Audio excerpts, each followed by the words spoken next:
Hello, social media followers, LinkedIn, Facebook, and everyone tuning into our show. Welcome to Beyond the Offer podcast. I am your host, Bill Gates, joined by my co-host and friend, Rosanna Snediker.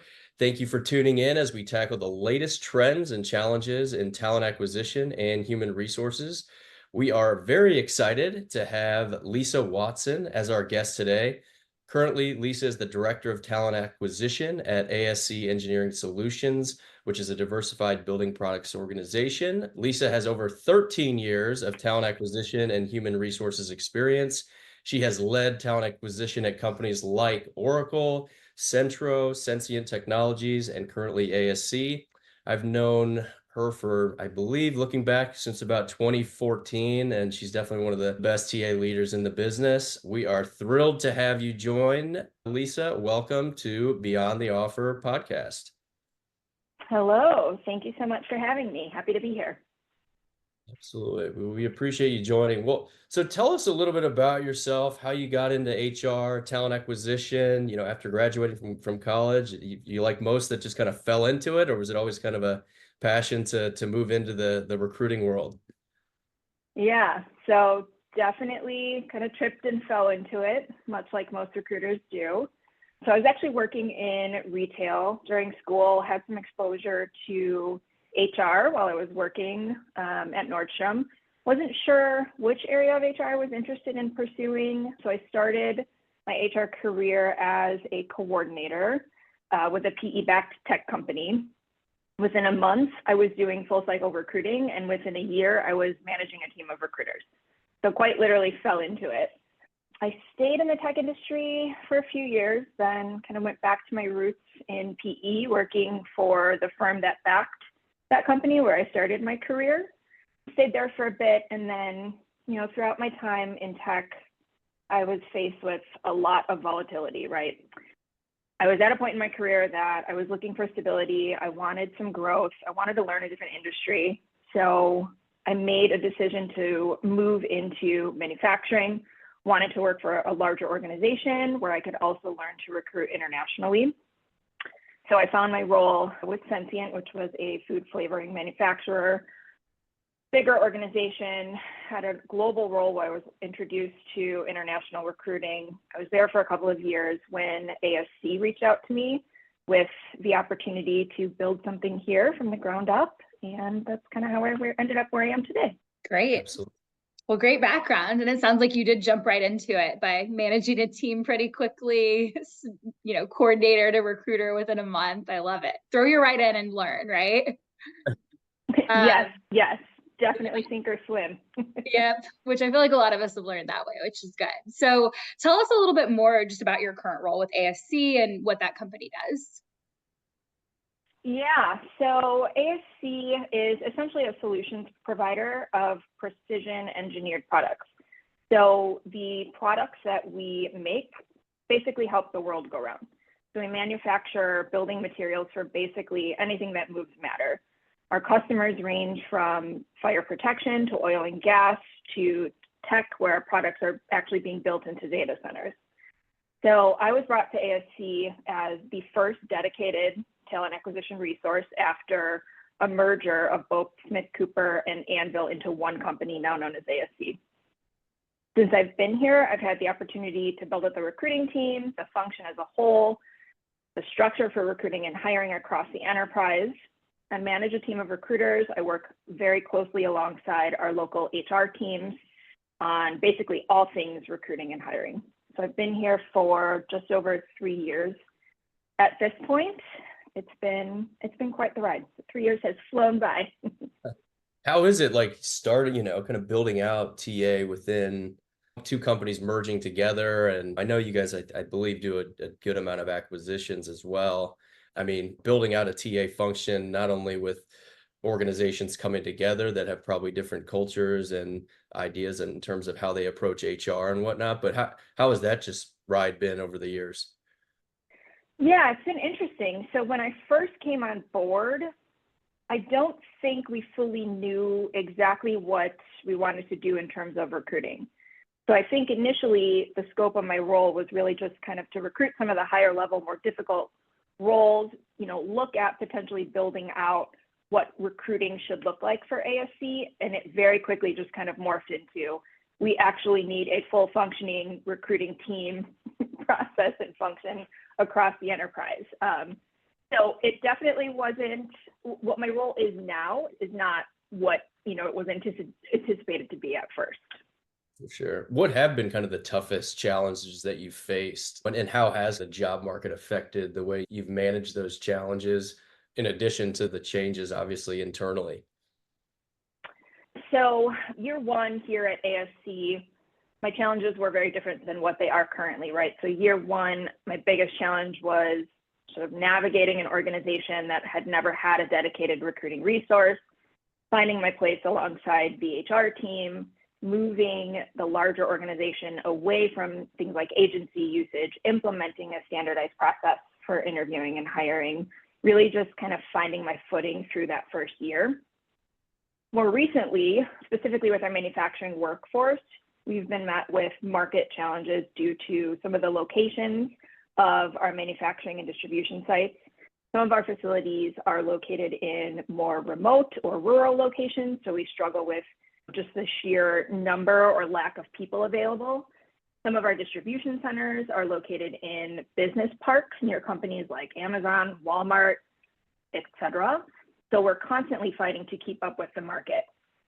We run market analytics monthly to make sure we're in line. We try to find creative solutions for things that we may not have the resources to compete with some of these larger companies on. Do you approach the recruiting from a corporate perspective differently than those actual plant facilities and whatnot, right? Obviously, the ones in the remote locations, you're not going to have nearly as many individuals as you do in your Oak Brook location, say outside of Chicago. But like, how do you kind of approach the recruiting and the field recruiting versus corporate?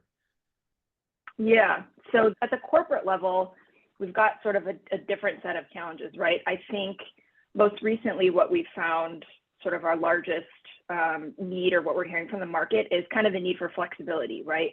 So we work in a hybrid model. We don't necessarily find that we're receiving much pushback on that model, but just on the idea that our employees have the autonomy to manage their own schedule, right? Get their work done while maintaining a life outside of the office. So I think that's important to the people that we recruit, and that sentiment kind of comes from the top, right? So our executive leadership team places an importance on getting to know employees as people that they are, not just the work that they do. So we're constantly evaluating the way that we approach the market with each position that we open. So it's kind of a different set of challenges on the corporate side than it really is on the manufacturing side. Sense. Yeah. Yeah, and we hear that a lot too. I mean, we've got a full industrial recruiting team, and I feel like the challenges of the remote locations and then, being on site, you're not alone in that space. So, as you mentioned, so you've been there for 3 years. So you joined August of 2021, right after the pandemic had been going for about a year. The TA market has changed a lot, in general over those past few years. How have you seen the landscape change pre and post that time frame? So since I've been in the manufacturing industry, the organizations that I've worked for have been sort of deemed essential. So both pre and post COVID, right?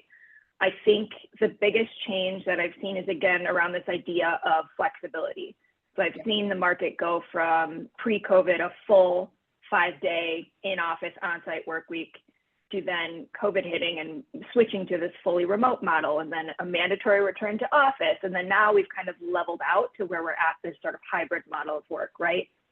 I think I've also seen sort of a similar roller coaster effect with things like compensation, salaries on the job market as a whole.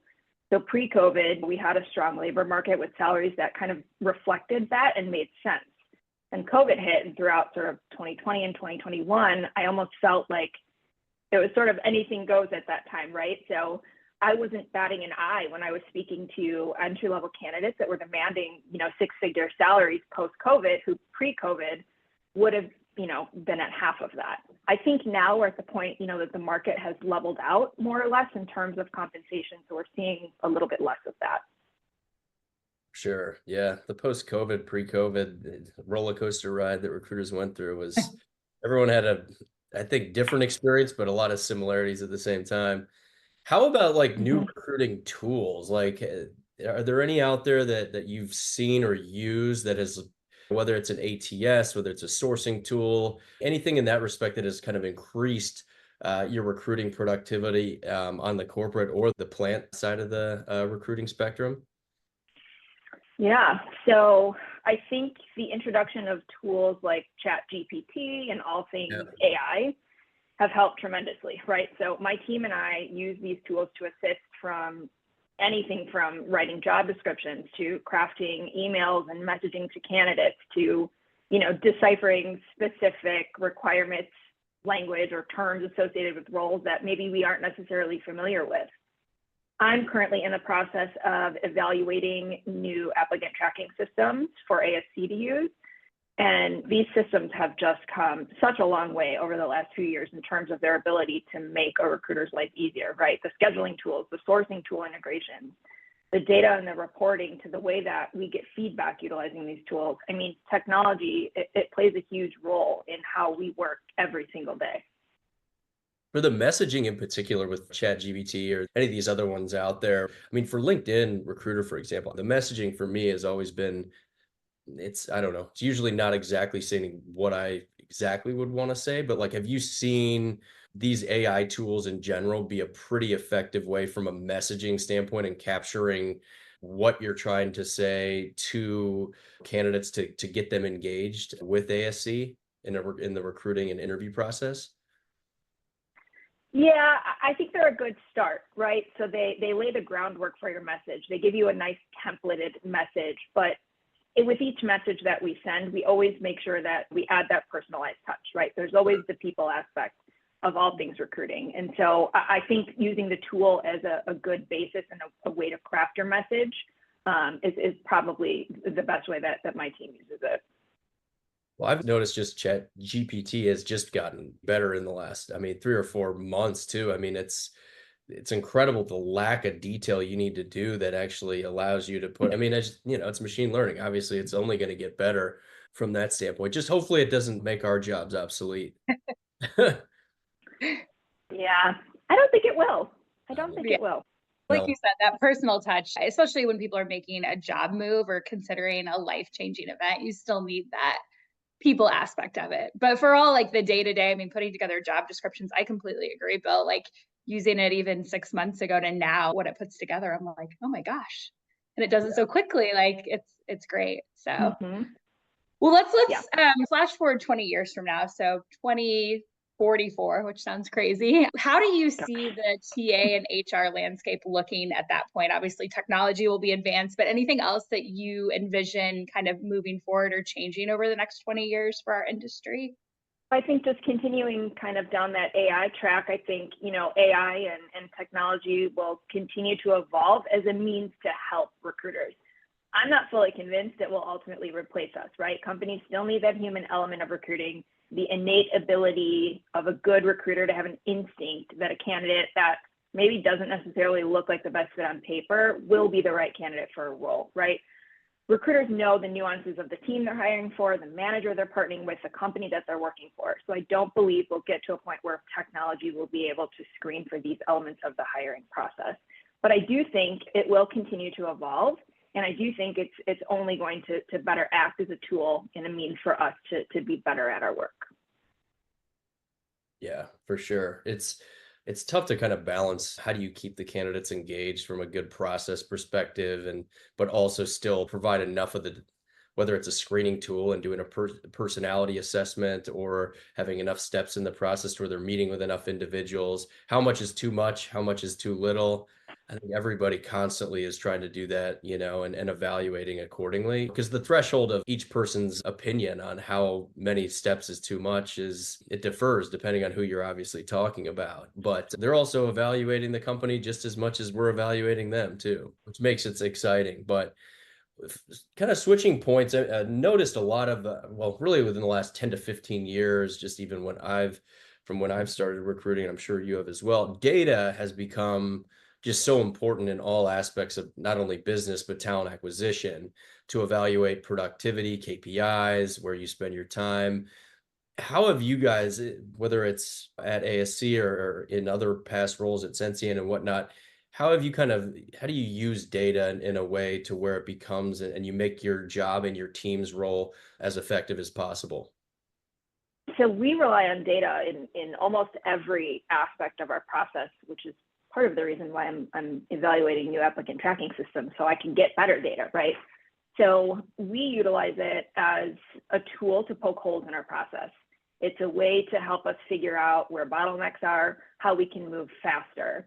It's a means for us to justify compensation for a particular role, perhaps a title change on a specific rec. Maybe we need to look at the level of a position that we're looking for, given the data of a specific market and where our facilities are located. Again, I mentioned our sites are oftentimes in rural locations or in heavily populated locations. And so just understanding the data of a specific market and being able to bring that to the hiring team as a means to justify perhaps a pivot in process is something that we use every day. Yeah, it's something I know especially during the COVID timeframe, when we hire well as a whole, we were in the office a regular amount of time. And well, actually, it was really 5 days a week was kind of the mandatory aspect of things. But with data, right, like as we became more remote and everyone was forced to do that, it's like any sales job. Same like I'm sure you evaluate your recruiters from submissions to time to fill to, I mean, there's a lot of different ways you can kind of evaluate performance depending on what you do. But numbers obviously speak louder than words in many ways. And it's pretty easy to look at production and see how somebody's doing just based off purely the weekly, monthly, yearly numbers. Yeah. Yeah, And like you said, being able to show absolutely. the hiring managers the data around why we don't have candidates or why it's taking longer, that's so important to do. Because I think not all, but some think, I've got an open rec, fill it, and it's that easy. And there's, a lot that goes into it, which is why we all have jobs. Do you find that, I mean, I'm sure some hiring managers are more involved in wanting to see more of that data aspects of things. I'm sure on executive level searches, right? Like, how many people you talk to and things like that, right? Or any role you're not Mhm. necessarily finding candidates. You mentioned some of the remote jobs to where there's not nearly the abundance of candidates you'll find. But do you find that is difficult to kind of provide and there's too much of a manual process in providing like who you've talked to and the things that hiring managers want to see to make sure that they're getting enough attention on the positions that they need filled? Yeah. So I think it depends on the role. And truthfully, I try not to get to that point, right? So we're doing Right, things like right. 30-day check-ins where very quickly we'll understand if we need to recalibrate on a role, right? So I try not to get it to a point that we're needing to do things like a full data dump of the rec from start to finish. So hopefully we would have caught that before any of that happens. But there are some hiring managers that right up front weekly, they like to see those numbers. They like to understand how many people we've sourced weekly, how many phone screens we've had, how many interviews are scheduled, things like that. So I think it just depends on the hiring manager, but I try not to let it get to a point where we need to provide that level of data. And I have it in my back pocket if Yeah, I need it. Yeah, smart. exactly. Have it ready to go when you need it. You talked earlier about kind of falling into recruiting, which I think a lot of us have. For any of our listeners that are either looking to get into recruiting right out of college or maybe looking to do a career change, a lot of folks, move from different skill sets into recruiting. What advice would you give them? And, if you were hiring someone on your team entry level, what would you be looking for them to have from a skill set that they could potentially transfer over into a recruiting role? So a couple things, right? I think when you're first starting off your career, if you're looking at something like recruiting, there's a couple of different worlds that live within recruiting, right? So I think first, talk to recruiters on the corporate side, talk to recruiters on the agency side. They're two completely different worlds.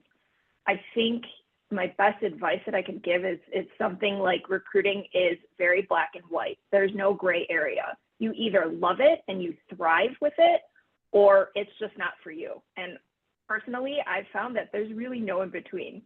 Some of the best recruiters that I've worked with have been introverted, passionate people that truly enjoy finding a home for a candidate, making a difference in their life. That's the level of passion that I think you have to operate within recruiting, because it's sometimes a thankless job, right? We're the first ones looked at when hiring isn't happening fast enough. We're also the first ones looked at when business is getting tough and hiring slows down. So you have to really be willing to kind of roll with the punches, so to speak. And if you're not passionate about it, I think it might get challenging. Yeah, Yeah.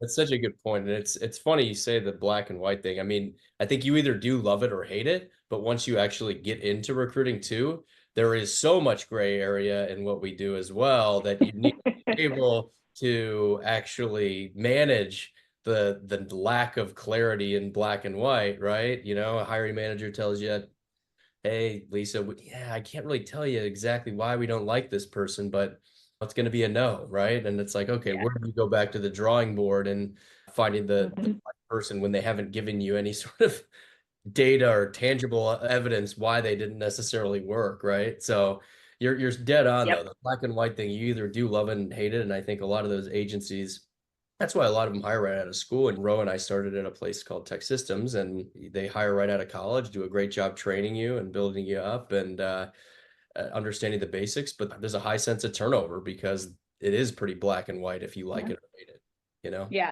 I think so many people think like, oh, I can talk to people and this will be a fun job. And then they get in and realize you either thrive and you love the chaos or it is complete nightmare for you. So There's so Yep. many different sides. Like corporate and agency is so different too, but on the agency side as well, there's executive recruiting, there's kind yeah, of contingency recruiting, there's staffing, which is just, you know, obviously you're a more of an hourly side of the equation too, which all provide different likes and dislikes. Some people like the longer executive process, some people prefer the quick hiring in a week, right? But each of them have their own pros and Yeah. cons. You get into them as well. But switching kind of gears too, like in regard to advice, obviously you'd give them. What's one of the best pieces of advice that somebody has given you from either a past manager or mentor? What's something that's come from a leader that you've worked with in the past that's really resonated with you and stuck with you? Early in my career, I had a mentor tell me to build relationships, not just connections, and express to me the importance of being resilient, right? So I personally try to never burn any bridges. You just don't know when you might need help or when you'll be able to help someone. I'm sure you guys understand the value of relationship building. I've had candidates reach out to me that I've worked with 10, 12 years ago, that if I've got something for them, I'll try my best to help them. And if I don't, I'll do my best to get them a connection that can help, because I never know when I might need them. And then I think on the resiliency piece, so I've been through lots of turmoil throughout my career, right? I started in tech, pretty volatile during that time. I've been through acquisitions, I've been through layoffs, I've had position eliminations, my role relocated. So I've had to develop a thick skin in order to be able to bounce back from these situations, right? And try to see the bright side of things, because truly in the end, I have landed on my feet in a better position than I was before. But I think, you know, if I didn't build up that resiliency, I don't think I could do it. That first round of layoffs on the recruiting side, it was tough. It was tough. For sure. yeah. Well, and you talked a bit about the different industries you've been in. You've been in tech, advertising, manufacturing, SaaS companies, PE. How do the different industries affect how you go to acquire and retain talent? And is it a similar approach to recruiting, or do you really have to kind of shift your approach depending on the industry that you're working for? I don't know if it's necessarily the industry that changes. I think my audience has changed, right? So people place importance or value different things depending on not just the industry that they're in, but sort of the phase of life that they're in as well, right? So bottom line, we're all sort of in the people business, which I think is industry agnostic, right? At the moment, I work in an industrial manufacturing company. This industry tends to lend itself to a more mature candidate, right? So these folks are looking for things like flexibility. They have families to tend to outside of work. They're driving their daughters or their sons to college. They're coaching their baseball games. So they value that flexibility and time off to spend with the family, right? When I was in the tech industry, I worked with people that were just at a different point in their career. You know, they were newer to their careers, they valued different things. So the benefits and the things that I talked to with candidates in that area were very different from sort of the things that I speak to with the candidates that I'm working with today, regardless of industry. Sure. Yep. Yeah, you're right. It is, they do have different wants generally or stereotypically, and they are at different points in their life. So you have to kind of not only cater that from a messaging perspective, but understand that and make sure you're asking those things up front prior to talking to them about a particular job, right? Knowing those things obviously up front, it gives you only more of an advantage to pitch them the right job that's the right fit for them, or they won't think you're actually listening to what they have to say. Well, we'd like to wrap up with our unfiltered HR question segment, which is when we ask less formal or hypothetical and more uncomfortable question. So I'll ask you a bit more on the hypothetical side, Lisa. If you were to start your own company and you were the CEO of, say, let's say a 200-person employee organization, benefits is always a way to engage with individuals outside of just your regular comp. But what benefits, if you were that CEO, would you prioritize to make sure you could retain and acquire new talent? So large 401k match, 100% paid medical, unlimited PTO. I mean, there's so many obviously benefits that you can kind of offer from a company perspective that you see. What would you prioritize in the benefit space if you were the CEO? Yeah, so good question. I think a couple of things. So the overarching, I guess, theme that I think I would place value on is flexibility, right? So I would try and foster a culture of accountability and trust. We're all adults here. I would love to trust that my employees will get the job done while also living a life where they feel fulfilled outside of work. So definitely some sort of hybrid, work model with flexibility where needed. I would love to be able to do something like 100%, paid medical. But I think recently what I've noticed is more important to people are things like family planning and parental leave. So a generous amount of assistance with family planning, coupled with enough time for both mom and dad to be home and acclimate to life with their new baby would be standard benefits for my company. And then I think the last thing that most people would want to feel that their work matters and what they're doing makes a difference, right? So placing importance on things like philanthropy, maybe it's company matching charitable donations, paid volunteer days, things of that nature, just giving my employees the space to do what's important to them and knowing that the company that they work for supports them. Yeah, good answer. Do you notice, like, throughout all the roles that you've had and companies you've worked with, I'm sure each of them offer different kind of benefits, right? From paid leave, parental leave, whatever, right? Like, I think kind of in the tech Mm-hmm. space, stereotypically, you're getting a lot more of those benefits on one end, but they level out in comp or something, in other areas. Have you noticed when some of these organizations you've worked with, when they've changed a certain benefit offering, that it's reduced like the amount of people that you can actually attract to that organization? Oh, absolutely. I've Or actually added had, to, or if they've yeah, added a yeah. benefit, maybe it's more highly attractive now that you can kind of bring up in that recruiting process.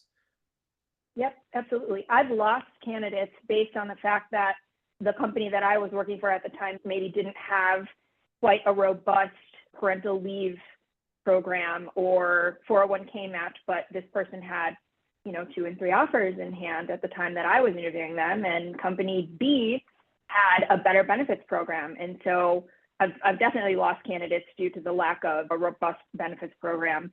I've also seen the difference in benefits. So even just with ASC, from when I started to where we're at now, our benefits have just evolved over time, which has made it tremendously easier for us to gain talent when we've got a strong benefits package on our side. Absolutely.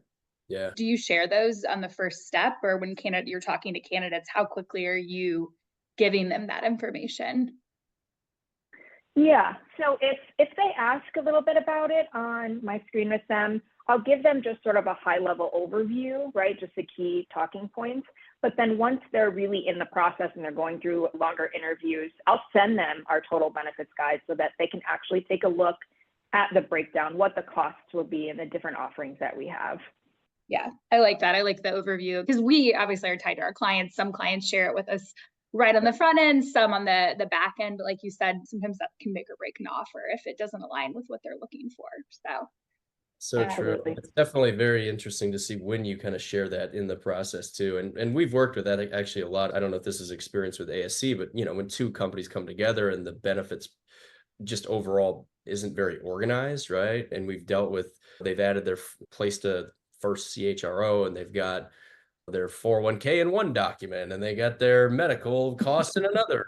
It's not like all together. Obviously, working very closely with a broker and putting it all in an organized fashion, so you're not sending multiple documents accordingly. And so they're requesting all of this information is so important, I think, to that process, because nothing's going to be apples to apples, right? There's always going to be Sure. discrepancies in 3% match to 6% 401k match to, hey, we have this deductible on the medical side, but the cost is higher here. So there's always going to be certainly discrepancies, but the more you've obviously, and the quicker you've ironed that out to better understand what those costs will be, will, make it easier to understand what those candidates will need to expect from a salary or bonus and LTI perspective as well. But it is always interesting to see how and where to insert that in the process, because if your benefits aren't that great and you insert it too early on, how many do you lose on the back end based on those things? So it's smart to strategically think of when to address those.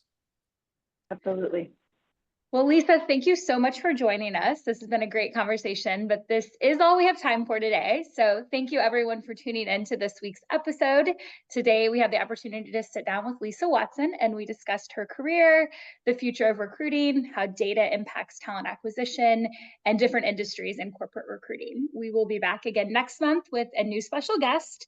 And just a quick reminder for everyone and how you can follow and support our Beyond the Offer podcast. You can find all of our content on HireWell's social media platforms, which you can find through hirewell.com. Take care, everyone, and thank you for tuning in. Thanks, Lisa. Thanks, Lisa. Bye, guys. Thank you.